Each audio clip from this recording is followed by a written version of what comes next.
Dans le prochain épisode de Un si grand soleil, tandis que Maxime passe aux aveux, Thierry est sur la bonne piste.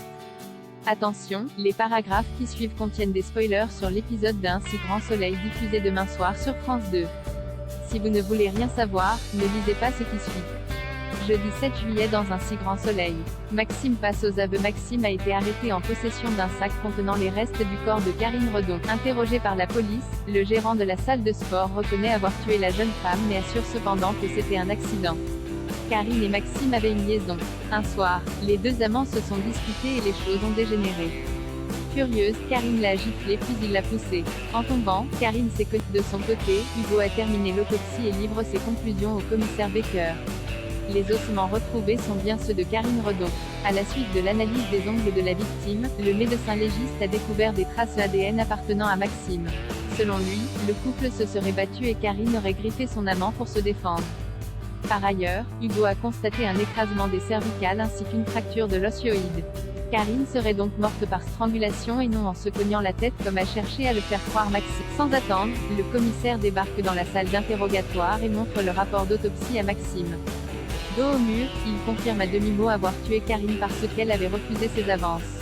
Il a ensuite caché le corps dans les sous-sols du Vanitas. Quelques mois plus tard, Maxime et Valérie se sont séparés et elle a vendu l'établissement à Alix et Virgile. Lorsque ces derniers ont décidé de faire des travaux, Maxime a donc tout mis en œuvre pour faire fermer le Senso. L'incendie, la cabale sur les réseaux sociaux, c'était lui. Maxime admet qu'il aurait peut-être agi différemment s'il n'avait pas rencontré Inès. Sa ressemblance avec Karine était tellement frappante que c'était comme si son fantôme venait le hanter. Ne l'ayant pas supporté, il a fini par briller. Après ses aveux, Maxime est déféré devant le juge. En fin de journée, Élise convoque Monsieur Redon et lui apprend que sa fille est morte. Ce dernier fond en larmes. En parallèle, Justine informe Alix et Virgile que le Senso a été vendu. Une déception pour Alix. Pour sa part, Virgile assure qu'ils vont rebondir et investir dans d'autres choses. Voyant malgré tout le bon côté des choses, Alix estime que la meilleure chose qui leur soit arrivée dans toute cette histoire, c'est leur rencontre. Thierry est sur la bonne piste dans la matinée. Thierry questionne Isabelle Weber au sujet de sa femme de ménage. Isabelle se souvient alors de la fois où Serena s'était absentée pour acheter des produits d'entretien mardi dernier et réalise que les clés de son showroom étaient chez elle à ce moment-là. Thierry lui fait ensuite comprendre qu'il soupçonne Serena de l'avoir cambriolée. Pendant ce temps, Ludo se confie à Alice car depuis la soirée désastreuse de la coloc, il n'a plus de nouvelles de Jade. Pour Alice, il devrait laisser passer quelques jours avant de la rappeler mais Ludo, qui est très remonté, décide d'arrêter les frais en expliquant ne pas être prêt pour une nouvelle relation.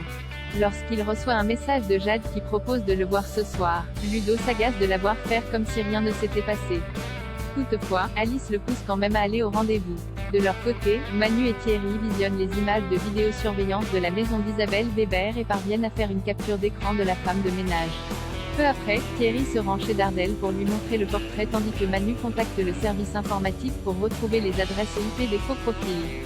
Non loin de là, Jade rejoint son complice dans un bar qui lui parle d'un nouveau coup mais elle refuse.